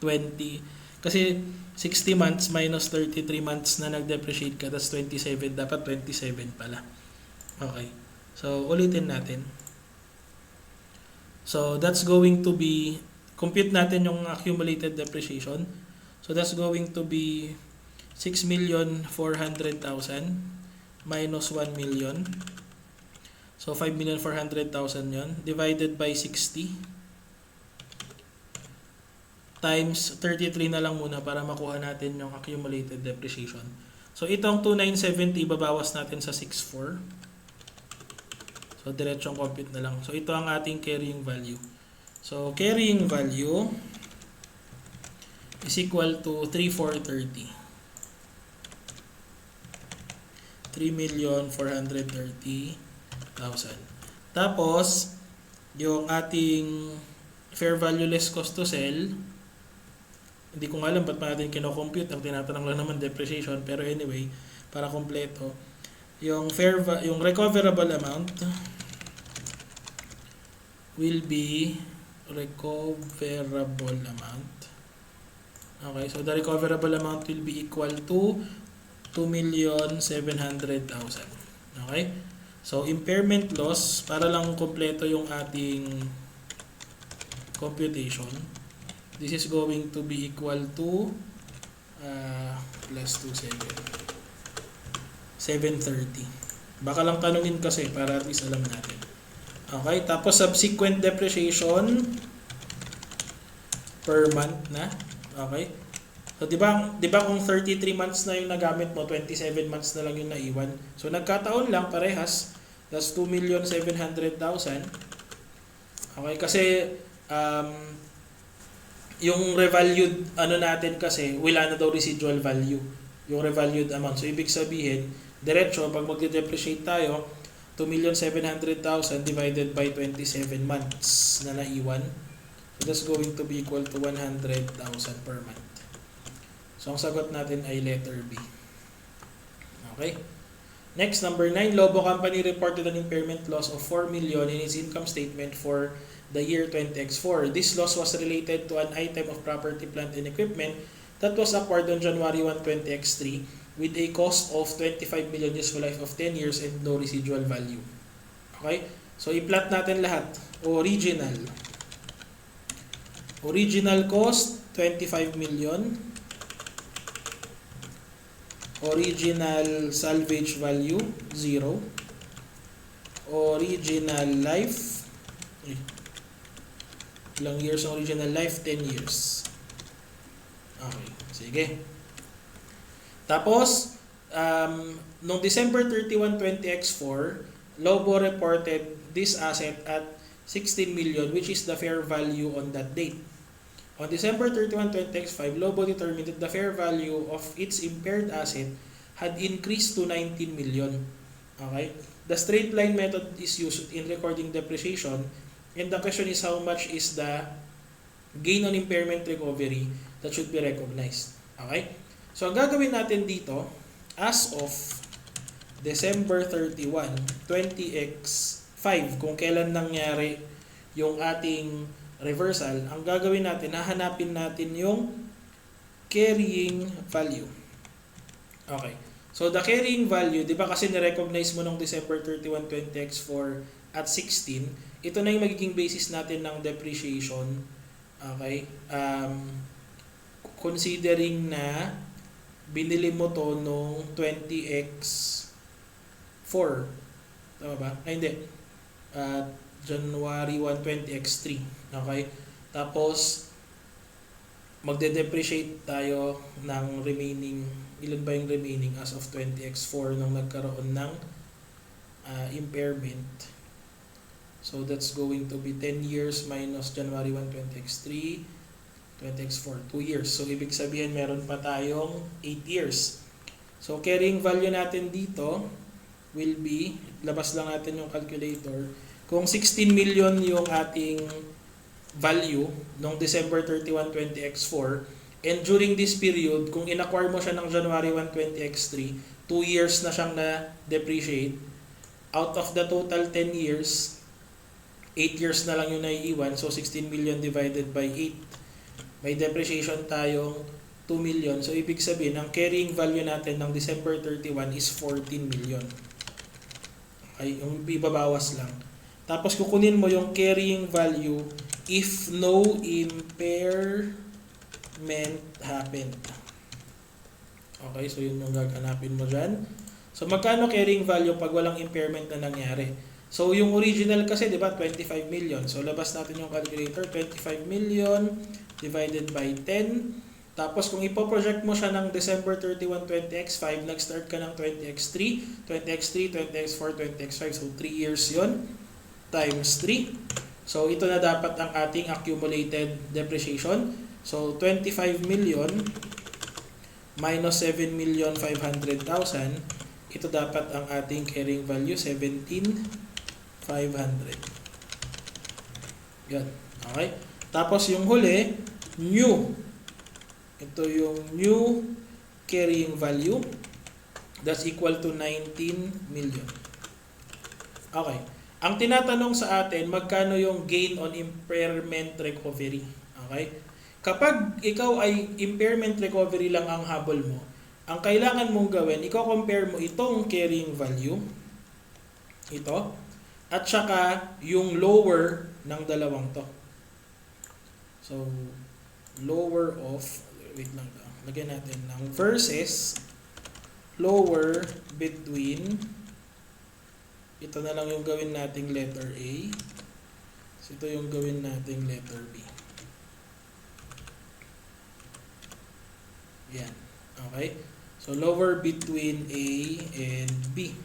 Okay?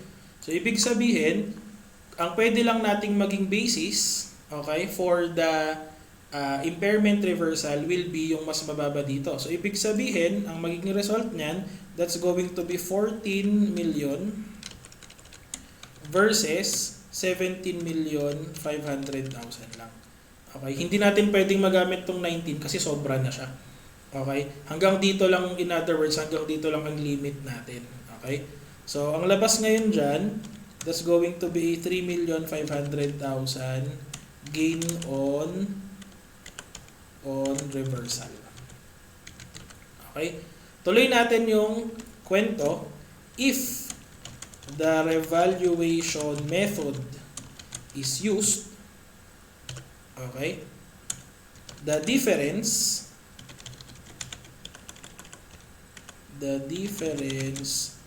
between A and B can be recorded as revaluation surplus. Okay? So, ibig sabihin, after mong mabawi yung original carrying amount, pwede mo pang ma-recognize yung difference nito, which is 1,500,000 as revaluation surplus. That is if you are using revaluation method. Pero kasi sinabi na mismo sa problem na ang ginagamit lang niya cost method kasi dine-depreciate lang daw niya. Okay? So, ibig sabihin, hindi na talaga relevant ito. Kasi sobra na siya beyond the limit which is yung letter A. Okay? So, yun. Next question. Question number 10. On January 1, 20x2, the company opted to change its accounting policy of property, plant, and equipment from cost method to the revaluation method. At the date, its only property has book value of 6 million, accumulated depreciation of 4 million, and is already 4 years old. On the same date, the property has a replacement cost of 12 million and is estimated to have a remaining useful life of 8 years and salvage value of 500,000 at the end of its life. Using the information given, determine the following: journal entry upon revaluation and the depreciation expense. Okay? So, balikan ulit natin. Same process. Di ba? Meron tayong table para sa cost, replacement cost, and appreciation. Napagbaliktad ko lang pero mas maganda kasi dito yung replacement cost, dito yung cost. Okay? Pero anyway, same lang naman yung effect niyan. So, if the cost is 10 million, the replacement cost is 12 million, the appreciation therefore is 2 million. Since binigyan tayo ng panibagong salvage value, whatever is the old salvage value is already irrelevant to our information. Okay? So, ang gagamitin natin, yung kung ano yung bagong residual value. So, 500,000. This will now give us a depreciable amount of 9,500,000 using the cost amount, 11,500,000 using the replacement cost amount, and remaining, yung appreciation natin will be the same at 2 million. We get the accumulated depreciation na 4 million dito, which is the accumulated depreciation na binigay doon. Okay? Considering na 4 years old na siya. Okay? And we are determining kung tawag dito, determining kung magkano yung original cost niya, 'di ba? Kasi 6 million yung book value, accumulated depreciation is 4 million, so ibig sabihin 10 million yung original niya. Wala namang binigay na residual value originally, so assuming na 4 million, out of the total 10 million yung original na cost niya, 40% depreciated na siya. So in other words, we can simply project the 40% depreciation doon sa 11,500,000 times 0.4, then that's 4,600,000. Yun na yung dito, accumulated depreciation. Okay, so ulitin natin kasi kung 4 million ang accumulated depreciation at ang book value ay 6 million, ibig sabihin ang original cost, pag adin mo yan, 10 million. Since walang binigay na residual value, we can simply assume that the depreciation percentage or the accumulated portion of the depreciation is already 4 million divided by 6 million. 4 million divided by 10 million, which is 40%. Actually, binigyan ka rin ng clue dito na already 4 years old, di ba? So, ibig sabihin, kung already 4 years old at 4 million yon, ibig sabihin 1 million ang depreciation per year, edi sakto lang, tama lang yung assumption natin na for 40% depreciated na siya. So 40% depreciated projected to the new depreciable amount under the replacement cost, that's already 4,600,000, giving us an increase in accumulated depreciation of 600,000, and projecting it pababa, the remaining depreciable amount under the replacement cost is 6,900,000, giving us a revaluation surplus of 1,400,000. So, proportional approach na lang tayo. Ang gagawin mo lang dyan will be ito. So, debit ka ng property na 2 million, which is the increase in the value here. Accumulated depreciation, taasan mo ng 600 based on this computation, and revaluation surplus na 1,400,000. So, yun yung amount doon. Tapos, ang next, yung depreciation natin ng 20x2, sinabi, after revaluation, 8 years na lang daw yung remaining, or a remaining useful life of 8 years. So, ibig sabihin, yung 6,900,000 natin, divide natin ng 8 years. Okay, hindi ko na ibabawas ulit yung 500 kasi naibawas ko na sa taas kanina Kaya diniretso kong ito yung kinuha ko. Divided by 8. So yun yung lalabas. 600 or 862,500. That's our depreciation expense. Okay? Finally, last question. If we have a cash generating unit and the company provided us with the following information regarding the assets, carrying value and recoverable amount, tinatanong tayo magkano ang impairment loss at magkano ang new carrying amount ng mga items under the cash generating unit. So first of all, ang gagawin natin, ito total natin lahat to. Okay? So given naman na ang total daw nito 11,400,000, ang total nito 8,500,000. Common mistake ng estudyante, kukuha ng calcu 11,400,000 minus agad yung 8,500,000, tapos sasabihin agad natin na 2,900,000 ang impairment loss. That is incorrect. Because take note, we cannot simply assume that the recoverable amount provided here is already equivalent to the replacement cost or to the amount that will be substituted for the carrying value, kasi hindi naman sinabi kung anong method ang subsequent measurement ng entity. So, since walang sinabi, we can simply assume that we are using cost model lang. Okay? So, in other words, kung mapapansin mo, itong value nitong land, na 1,500,000, tas ang recoverable amount ay 2 million, hindi natin pwedeng sabihin na automatic i-revalue natin siya upward. Kasi wala namang sinabi sa problem na nagre-revaluation model tayo. So for purposes of determining the impairment loss, hindi natin isasama yung value ng land sa computation kasi nga hindi siya impaired. Okay? Ang basis lang natin yung mga itong items lang. Okay? Obviously, yung building is impaired kasi ito yung carrying value, ito yung recoverable amount. Okay? So, ibig sabihin, impaired siya. Yung all others, walang binigay eh. Okay? So, ano ngayon ang computation mo?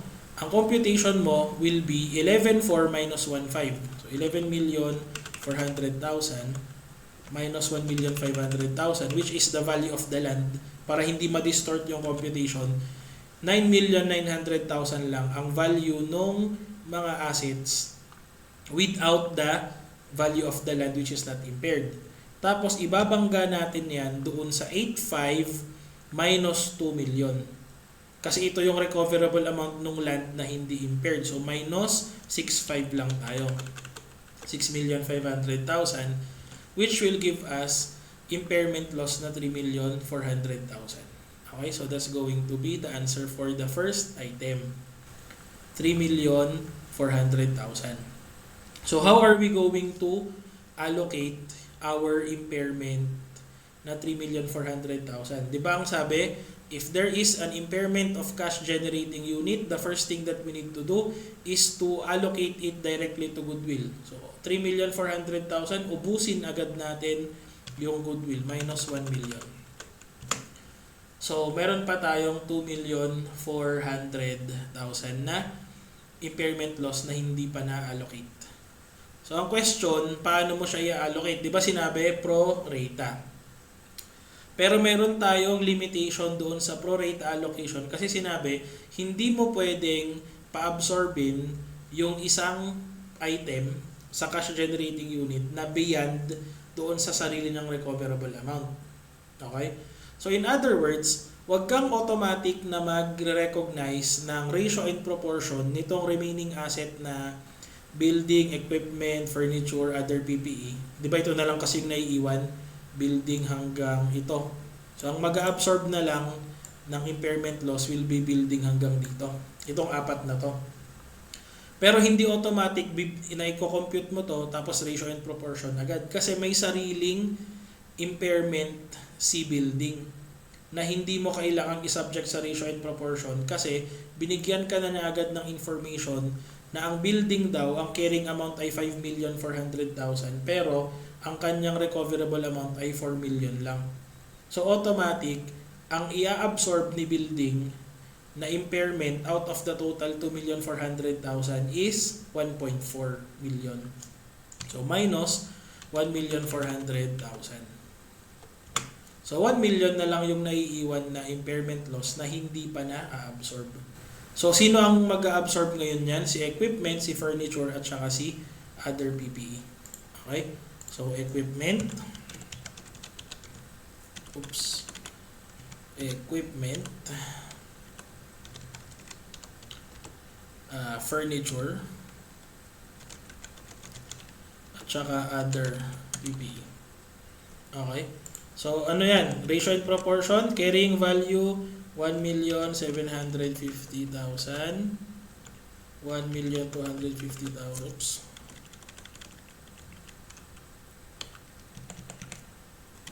1,250,000 tapos 500,000.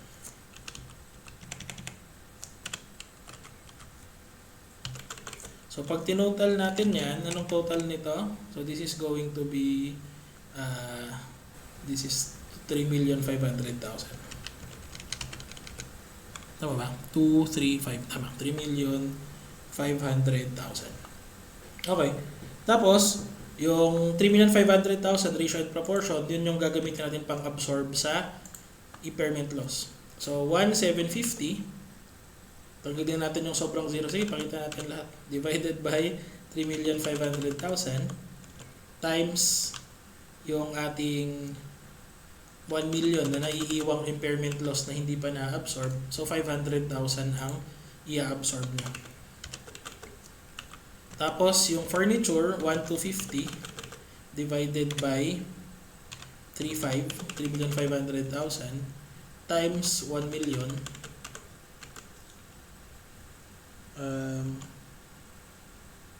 So, yun naman yung ating ipapa-absorb dito. So, that's going to be 357,143.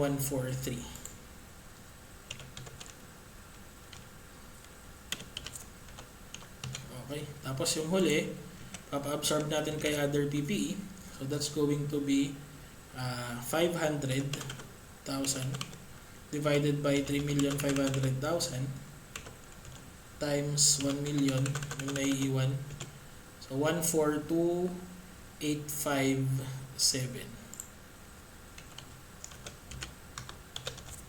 Yun na.